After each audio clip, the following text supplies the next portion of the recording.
যৌথ প্লট এককভাবে দিতে হবে পাকা প্লট এককভাবে যৌথ প্লট এককভাবে। 30 বছর যাবত আমরা এই প্লটের জন্য অপেক্ষা করতেছি, কিন্তু আমরা আজও প্লট আমরা বুঝে পাইনি। আমাদের জমি জমা ছিল অনেক, আমরা আবেদন করেছি তো, কিন্তু আমাদের এখনো বুঝাই দেওয়া হয়নি। আমরা চাই যে আমরা একটা প্লট, অন্ততপক্ষে একটা প্লট আমরা চাই, কারণ আমাদের সন্তানরা থাকবে কোথায়? আমাদের বাড়িঘর হয়তো দেখা যায় এই প্রজেক্ট নিয়ে যাচ্ছে, ওই প্রজেক্ট নিয়ে যাচ্ছে, এইভাবে বিভিন্ন ভূমিদস্যুরা আমাদের জমি দখল করে নিয়ে যাইতেছে। এখন আমাদের যে মাথা গোজার ঠাই, সেটা আমাদের দরকার, আমরা সেটাই প্লটের মাধ্যমে পাইতে চাই। আমার নাম মুন্না, আমি ছাত্র আন্দোলনের প্রথম থেকে শেষ পর্যন্ত ছিলাম বৈষম্য বিরোধী ছাত্র আন্দোলনে। এখানে আমি গুলিবদ্ধ হয়েছি। এখন যেই জিনিসটা দাঁড়াইছে, পূর্বাচলে যেই প্লটগুলা বরাদ্দ করা হয়েছিল, তাদের মধ্যে আমাদের যে মেন ক্ষতিগ্রস্ত আদিবাসী যে লোকজন ছিলাম, তাদের বেশিরভাগের প্লটগুলোই আসে নাই। দেখা গেছে এই খুনি ফ্যাসিস্ট সরকার তাদের নিজেদের মধ্যে প্লটগুলো ভাগ বাটোয়ারা করে নিয়ে আজকে সবার এইভাবে রাস্তায় নামাইছে, যাদের কারণে আজকে এই প্লটগুলো আমরা পাই নাই। তাদের প্লটগুলো ব্যতি রেখেই খুব দ্রুত সময়েই তাদের প্লটগুলো বাতিল করে আমরা যারা আদিবাসী আছি, ক্ষতিগ্রস্ত আছি, তাদের প্লটগুলো বরাদ্দ করা হোক। আমাদের 2003 সালে আমরা যেই টাকাটা জমা দিছি, এই টাকাটা এখনও জনতা ব্যাংকে পড়ে আছে। আমাদের প্লট দিবে বলে যেই আশা রাখা আছে তা করা হয় নাই। এখন তখন তারা কোনো নিয়মকানুনও দেয় নাই যে এইভাবে দিতে হইব, ওইভাবে দিতে হইব। আর এইখানে মূলত তখন আমলে এতটা শিক্ষার হারও ছিল না যেভাবে আমরা সব কিছু গুছিয়ে করতে পারবো, যার কারণেই আজকে আমরা এইভাবে রাস্তায় নামতে হয়েছে। আমরা এই আন্দোলন করে, যেমন বৈষম্য বিরোধী আন্দোলন থেকে যেমন আমরা একবার আহত হয়েছি, আমাদের লোকজন মারা গেছে, এমন এই প্লট আমরা বিদেরকে ছিনিয়ে আনতে হবে এখন আমাদের। কারণ তারা যেভাবে তাদের নিজেদের মধ্যে ব্লক বাটোয়ারা করছে, তা বাতিল না করা হলে আমাদের যে ক্ষতিগ্রস্ত লোকজন আছে, প্রাচীন আদিবাসী লোকজন আছে, তারা কেউই প্লট পাবো না।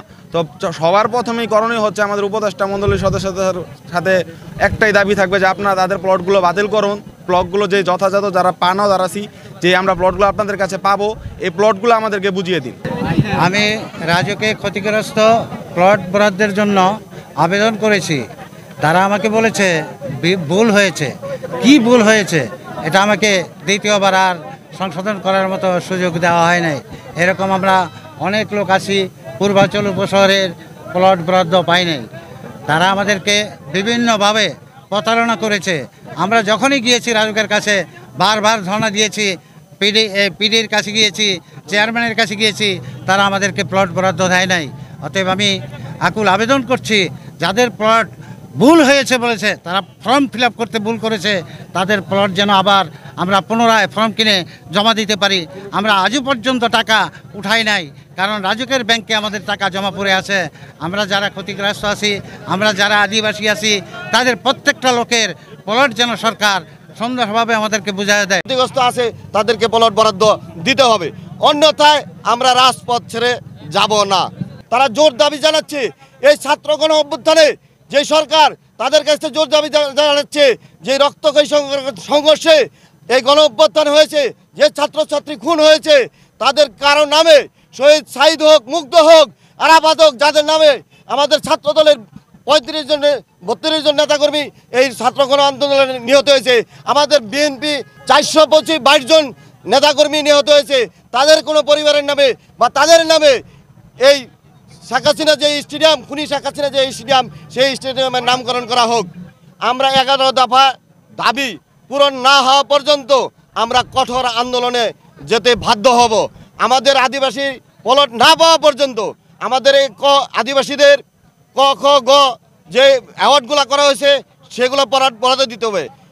5 কাটা আবেদন করেছে, তাকে 3 কাটা প্লট বুঝাই দিয়ে দেওয়া হয়েছে, কিন্তু আমাদের এই পূর্বাঞ্চলে 33% ক্ষতিগ্রস্তদের নামে প্লট বরাদ্দ দেওয়া হয়, কিন্তু বাড্ডায় 8% প্লট বরাদ্দ দেওয়া হয়েছে।